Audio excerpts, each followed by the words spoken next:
This is Morgan Hazelwood, back again with more writing tips and writerly musings. Today, I'm here to share with you Creating New Mythologies from Hidden Histories, a Discon 3 panel. The panelists were Rosanna Brown, Cherie Renee Thomas, Andrea Hairston, and Carlo Yeager Rodriguez. The moderator was Ada Palmer. The panel description was as follows. One of the astounding things about the internet has been the way historians, both amateur and professional, have used it to research, write, and make available histories that have not been accessible before. Histories of marginalized, oppressed, sidelined, and disappeared are now available as the stuff of story. This panel will discuss the pleasures, possibilities, and pitfalls of the new, quote-unquote, true stories writers are discovering and using. As a note, when we discuss, quote-unquote, hidden histories, think about who they were hidden from and who knew the histories and stories all along. First up, let's talk about where do you find these? Where do you find histories that weren't in your textbook? You can check out oral stories on YouTube and TikTok, etc. There is the Storymobile and listening labs. Local NPR stations and local colleges often have this sort of thing. You can look at old post-copyright stuff that are being released on Kindle, although I'll talk a little more about that. There is the Hidden Histories series. Lies My Teacher Told Me by James W. Lowen. War Against All Puerto Ricans, Revolution and Terror in America's Colony by Nelson A. Dennis, 1N. Discourse on Colonialism by Amy Césaire. And you can take literal exchange trips to different countries. And of course, there's Macmillan's Remixed Classics. So when you're looking at these different sources, you need to contextualize them to really understand where the writer's coming from and how the culture is being processed and filtered through a lens. For oral traditions, look at who is telling the story and what class they are in their culture, how they fit into that society. For post-copyright books, as promised, some are being uploaded to Kindle with the new release date. So pay attention to how old the book really is and not just the Kindle assumed publication date. Do note that a lot of stuff has been disproven in the last 100 years, and up-to-date stuff is very often behind academic paywalls. From the mid-1800s, accounts you can find are usually very encyclopedic, but of course with the writer biases. From the early 1900s, you're going to see things that historians were praised for, quote-unquote, cleaning up history. So those aren't going to be as accurate, but they should give you some insight into what America wanted to promote at that time. And another source is Historically Germans journaled very thorough records of many African cultures. You can find journals of descriptions of dances, ceremonies, drawings, descriptions of public intimate encounters, etc. So when you're reading these historical accounts, you need to look for the gaps. What isn't being described or discussed? Often due to cultural judgment by the recorder or privacy demands from the members of the culture being observed. Remember that history isn't necessarily written by the winners. Often it's reinterpreted by those with political agendas. The French version versus the British version versus the indigenous groups version are going to be three very different things. When you look at our textbooks versus the true hidden histories, you're going to notice a lack in the textbooks. You're going to see who the colonizers were, but very often not the societies that were colonized.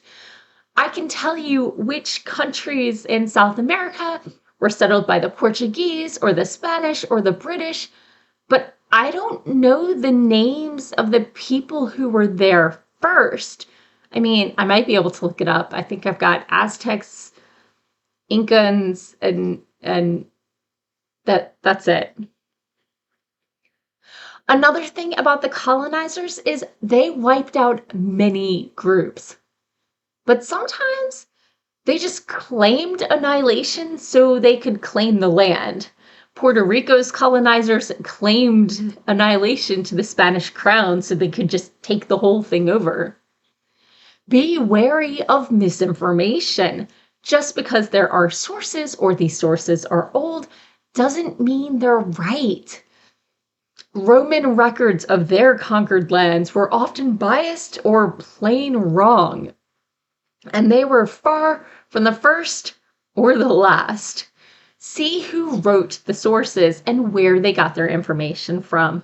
If they all cite the same source, see if you can verify the veracity of that source.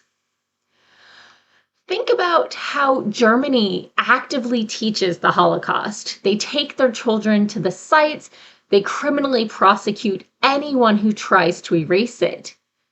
But we don't often hear about their dress rehearsal in Southwest Africa's Namibia of the Herero and the Nama people between 1904 and 1907. Sometimes who was being destroyed isn't even a footnote. And remember that many colonized or conquered people often hid their beliefs in variations of the colonizer's predominant religion. So let's talk about who gets to use these histories and tales. Africa so often gets talked about in so-called Western culture as though it's one big nation, when it's the second largest continent on this planet. With 55 nations and one principality, it has thousands of languages and cultures and peoples. There is also a huge backlash these days about misappropriation against smaller writers and writers from other cultures.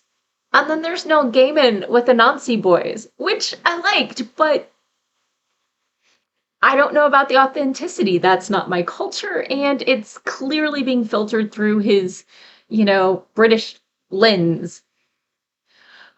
Andrea Hairston from the panel told us about how she'd built a relationship and was allowed to see the Gula Geechee dances on Sapelo Island, Georgia. The people there also follow their Western African ancestors' tradition of grave offerings, things that are said to contain the spirit of the past.